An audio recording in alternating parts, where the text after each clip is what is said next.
투자는 건강하게, 맘 편하게, 오래. 안녕하세요. 캐빈베스만 허종욱입니다. 오늘은 최근에 상장한 BGF 에코머티리얼즈라고 하는 기업의 재무제표를 한번 분석을 해보려고 합니다. 처음부터 끝까지 다 분석할 건 아니고요. 제 눈에 굉장히 특이하게 보이는 거. 그래서 잘 모르시는 분들이 재무제표를 봤을 때는 이거는 좀 당황하고 헷갈려 하실 수 있었겠다라는 부분들이 보여서 그 부분을 한번 정리를 드려보고자 합니다. 화면으로 오시죠. 자, BGF 에코머티리얼즈의 2023년도 감사보고서고요. 2022년도, 2023년도입니다. 영업이익 159억, 171억 안정적으로 나왔어요. 근데 굉장히 재밌는 게 2022년도에는요. 순이익이요. 288억이 나왔었어요. 근데 23년도 순이익이 아닙니다. 손실이요. 거의 100억 가까이 납니다. 98억이 났어요. 그럼 이상하지 않으세요? 영업이익은 한 10몇 억 정도 개선이 됐어요. 한 12억 정도. 근데 순이익이 어때요? 288억 나던 애가 마이너스 100억으로 떨어졌어요. 이런 경우가 그렇게 많지 않거든요. 영업이익이 개선되는 순이익이 줄어드는 경우가. 그럴 때는 보통 영업 외의 손익에서 뭔가 문제가 발생했던 얘기죠. 여기 기타 수익, 기타 비용, 금융수익, 금융비용 여기서 뭔가 마이너스가 크게 잡혔다라고 보실 수 있을 것 같아요. 그래서 보니까 여기 금융비용에 지금 작년에 그러니까 22년도에 마이너스 22년도에 마이너스 123억 탔었던 게 23년도에 금융비용이 갑자기 마이너스 276억이 타요. 2배가 넘잖아요. 그럼 금융비용에는 제가 보통 이자 비용이 포함된다라고 말씀을 드리는데 이자 비용이 갑자기 2배 이상 늘어난 거냐? 사실은 그렇진 않거든요. 그래서 금융비용의 내역을 저희가 한번 볼 필요가 있겠네요. 네, 여기 보시면 이자 비용은 그렇게 많이 늘어나지 않았어요. 2022년도에 33억 이자를 냈는데 23년도에 45억 냈으면 조금 늘긴 했지만 그렇게 문제가 되는 건 아니죠. 그럼 본질적으로 뭐가 달라졌냐? 전기 없었던 항목이 엄청 크게 잡힌 게 하나가 있어요. 이게 뭐예요? 파생상품 평가손실이라는 게 잡히죠. 이게 204억이 잡히면서 금융비용이 늘어나죠. 그럼 도대체 파생상품 평가손실이 뭐냐? 파생상품, 선물, 옵션 이런 거 아니야? 사실 맞거든요. 그럼 이렇게 생각하실 수 있어요. 회사가 주주돈 끌어나가 최근에 상장했는데 주주돈 끌어나가 파생상품 이상한 데 투자했다가 말아먹은 거 아니냐? 이렇게 오해를 하실 수가 있는데 그렇지 않다는 거를 오늘 꼭 좀 정리를 드려보고 싶었습니다. 조금 어려운 내용일 수 있는데 차근차근 풀어드릴 테니까 한번 따라와 보세요. 그러니까 23년도에 정말 최근에 상장을 했어요. 그럼 BGF 에코머티리얼즈가 상장 가기 전에 이 회사에 투자했었던 다른 기관 투자자들이 있었을 거예요. 이 친구들이 보통 전환사채라든가 전환 우선주, 전환 상환 우선주 여러 가지 유형의 금융 테크닉으로 어떻게 보면 투자가 들어가 있는데 여기 지금 보시면 전환 들어가 있잖아요. 이게 전환사채 관련된 영상을 보신 분들은 아실 거예요.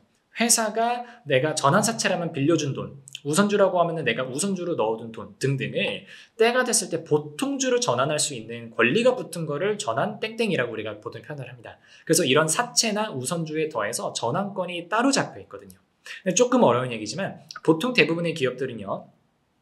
내가 빌린 사채 혹은 투자받은 우선주랑 별개로 이 전환권이라고 하는 게 옵션이에요. 그래서 파생상품입니다. 이 옵션의 가치를 우리 회사 부채에다가 별도로 잡아야 됩니다.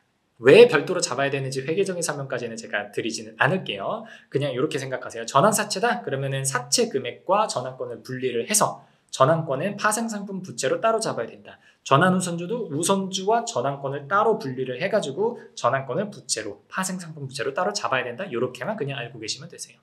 근데 이게 앞에서 말씀드렸던 금융비용이랑 무슨 상관이냐? 자, 보세요. 주가가 상승한다라고 하죠. 일반적으로 전환권이라고 하는 거는 그 전환가액, 내가 빌려준 금액 혹은 우선주로 투자한 금액을 한 주당 얼마의 보통주로 전환받을 수 있는지 전환가액이라는 게 정해져 있습니다. 근데 만약에 전환가액이 내가 한 5천 원에 전환받을 수 있다라고 가정을 해보죠. 근데 실제 기업이 상장하고 나서 주가가 계속 오른단 말이에요. 그래서 5천 원에서 6천 원, 7천 원, 8천 원 이렇게 올라가요. 그럼 보세요. 주가가 10,000원이 됐을 때 저는 얼마에 전환을 받을 거예요? 네, 5천 원에 전환을 받을 거예요. 근데 지금 주가는 얼마라고요? 10,000원이죠. 그럼 나는 앉아서 한 주당 5천 원을 먹고 들어가는 게임이 되는 거죠. 그래서 주가가 상승할수록 채권자가 보유한 전환권의 가치가 올라간다고 표현을 합니다. 왜? 채권자가 전환을 했을 때 자기가 받아갈 수 있는 이익이 그만큼 증가하거든요. 그러면 안타깝지만요. 이 전환권이라고 하는 게 회사 입장에서는 부채로 잡혔다는 말씀을 드렸죠. 근데 채권자의 이익이 커지는 거니까 이 부채를 키워줘야 됩니다. 숫자를. 그럼 부채가 계속해서 커지는 거예요. 그러니까 상대적으로 회사는 손해를 보는 거라고 계산을 하는 거거든요. 그럼 보세요. 획기적인 이야기지만 주가가 상승한다라고 해서 회사의 자산 가치가 변동하지는 않아요. 자산은 그대로 정해져 있단 말이죠. 근데 부채에서 전환권이라고 하는 파생상품 부채가 숫자가 커진다라고 말씀을 드렸죠. 그럼 어때요? 부채 총계가 커진단 말이죠. 근데 자산 총계는 똑같이 있다며요. 그러니까 반대로 자본은 줄어들게 됩니다. 그래서 상대적으로 회사가 손해를 보는 거라고 계산을 하는 것 뿐이에요. 그럼 어때요? 자본이 줄어든다는 거는요, 주주 가치가 상대적으로 회계적인 이벤트이긴 하지만 상대적으로 손실을 보고 있다는 얘기예요. 그거를 파생상품 부채가 커지는 것만큼 회사는 손익계산서에 파생상품 평가손실이라고 하는 거를 좀 어렵지만 잡아야 됩니다. 이 평가손실이 앞에서 보여드렸었던 요 파생상품 평가손실인 거예요. 주가가 상승함에 따라서 채권자가 전환을 통해서 가져가는 가치가 커질 거고, 그걸 회사는 자기 손익계산서상에는 금융비용, 그 중에서도 파생상품 평가손실로 잡아야 되는 거죠. 그래서 이런 거예요. BGF 에코머티리즈가 원래는 상장을 안 갔었잖아요. 근데 이제 IPO가 통과가 돼서 상장을 가면서 기업 가치를 높게 평가를 받았을 거라고요. 공모 가액을 높게 평가받았을 거예요. 그러면 상대적으로 기존에 투자했었던 투자자들은 공모 가액에 자기가 투자가 들어간 금액 혹은 전환바닥을 전환 가액보다 훨씬 높을 거예요. 그러니까 어떻게 돼요? 투자자들이 가져가는 이익이 커지는 거죠. 그 커지는 것만큼 회사는 파생상품 평가 손실을 잡았을 거고요.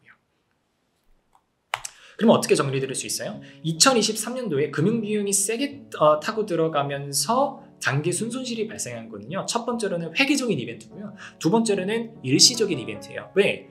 24년도도 주가가 계속 상승하리라는 법은 없잖아요. 그리고 계속 상승하기 전에 채권자들이 전환권을 행사해버리면은 이게 이제 실현이 되면서 금융비용은 더 이상 타지 않거든요. 그래서 회사의 근본적인 밸류, 근본적인 가치에 영향을 주는 이벤트는 아니다라는 거를 꼭 전달해 드리고 싶었습니다. 단순하게 회계적인 이벤트고요, 일시적인 이벤트니까 23년도에 순손실로 끝날 이벤트예요. 앞으로도 이 정도의 금융비용이 계속 지속적으로 타고 들어오면서 순손실을 깎아먹을지도 모른다는 그 걱정 정말 안 하셔도 된다는 말씀 전달해 드리면서요, 오늘 강의는 여기서 마치겠습니다.